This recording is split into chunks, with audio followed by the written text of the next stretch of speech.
So the next thing I'm going to do with this truck is I'm going to take it apart, basically look where I can put all the lights, take all the pieces apart so I can get it ready for painting, and then we'll go from there.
Alright, so I got the Humvee taken apart, got a few external pieces like antennas taken off that don't really need to be painted, and I also took apart all the other pieces so I was able to see what lighting I could put into this. I could figure out where to run the lighting, what size of LEDs to do, and I had a few complications along the way, mostly getting the plastic main part of the body off, which is actually this part,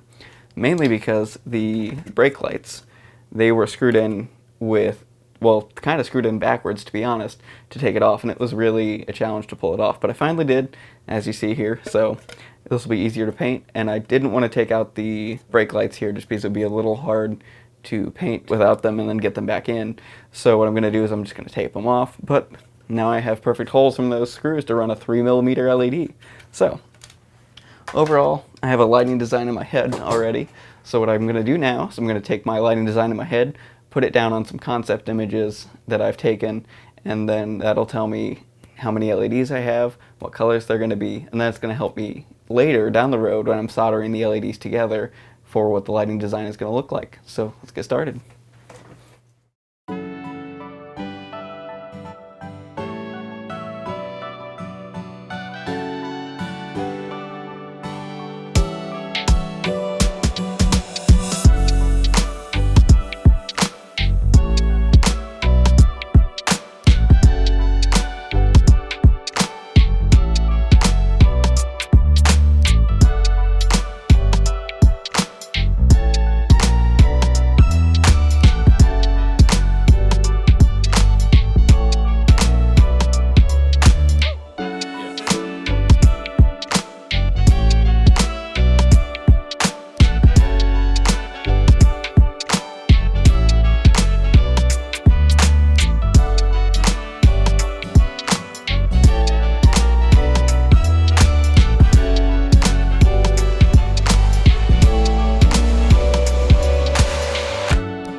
Alright, so I just finished up doing the lighting concept there, and that's really going to serve as a guide for me on what LEDs I wanted to do in the first place, what LEDs I need to buy, and then when I'm putting it together, putting the LEDs in, and when I'm soldering them to the circuit board, that helps me keep track of what outputs and what colors go where. So it's a really helpful tool for me. I know it's pretty overboard on planning, but that's just what I like to do. So from this stage, I'm going to go ahead and start drilling for those LEDs before I paint so I don't mess up the paint later on. And then I'm going to start prepping the model for painting. So I'm going to sand some of the body, and then I'm also going to tape off areas that I didn't remove or wasn't able to remove. That way painting will go pretty smooth. So let's get started.